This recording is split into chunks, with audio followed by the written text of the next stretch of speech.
আমাদের প্রতি সেকেন্ডে তাদের ওটা দেখছিলাম, দুর্দান্ত। তারা পুরো জার্নিটা আর কি এই গল্পের সাথে খুব কানেক্ট করছে। যে জায়গাগুলোতে ইমোশনাল যে মোমেন্টগুলো আছে সেখানে একদম পিনপতন নীরবতা, এটা দেখেও বুঝছি যে আশপাশ থেকে কান্নার শব্দ আসছে, ভারী নিঃশ্বাসের শব্দ আসছে, এবং আমি নিজেও অন্তত 10 থেকে 12 বার আমার চোখটা ভিজে গেছে। মানে ভাই এটা মানে দর্শকদের বলবো আসুন, দেখলে পরে এটা হকারের মতো চিৎকার করে কোনো লাভ নাই।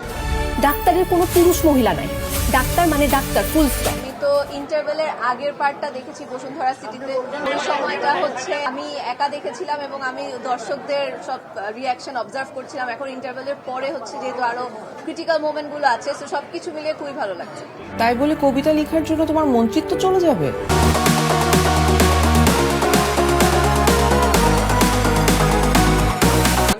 ইমোশনাল হয়ে গেছি। আমি যখন এটা স্ক্রিপ্ট রিডিং হচ্ছিল এই দৃশ্যটা, তখনও আমি কান্না করেছিলাম। স্ক্রিনে শ্যামল আসলে এত দুর্দান্ত ভাবে সিকোয়েন্সটা করেছে। আমার হাতে টিস্যু ছিল না, মেকআপ করা, একটু পরে আপনাদেরকে ইন্টারভিউ দিতে হবে। আমি তাড়াতাড়ি বের হয়ে গেছি যে আমি যদি এখন এখানে থাকি আমি হয়তো আরো অনেক বেশি কান্না করব। কিন্তু অসাধারণ, মানে আমি যখন স্ক্রিপ্ট রিডিং হয়েছে যেই যেই জায়গায় আমি হেসেছি, অডিয়েন্স সেখানে হাসছিল, যেই যেই জায়গায় আমার চোখ ভিজে গেছে সেই সেই জায়গায় আমি দেখতে পাচ্ছিলাম আশেপাশে সবাই চোখ মুছছে। বাচ্চা এত আগে ডেলিভারি লাগলে বউকে কয়েকটা দিন আগে প্রেগনেন্ট বানাইতেন। যারা সিনেমাটা দেখছে আমার মনে হয় যে ওরা বাসায় গিয়ে যাওয়ার পরে বুঝতে পারবে ওরা কি দেখবে। সো হ্যাঁ, আমারও এরকম ফিলিংস আছে। লাস্টের পার্টটা দেখলাম আমি ভীষণ আনন্দিত, স্পেশালি বড় ভাই আপনার এবং সবাই এত ব্রিলিয়ান্ট পারফরমেন্স। আসলে এটা দেখতে খুব ট্রিট লাগতেছিল আমার চোখে।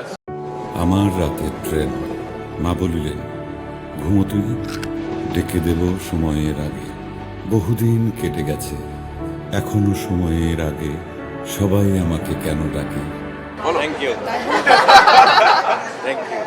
এত কষ্ট করে কাজ করি তো আসলে মানুষের ভালো লাগানোর জন্যই। যখন মানুষের ভালো লাগে তখন তো অবশ্যই নিজেরও ভালো লাগে, কারণ এটাই আমাদের পেশা, মানুষকে আনন্দ দেওয়া।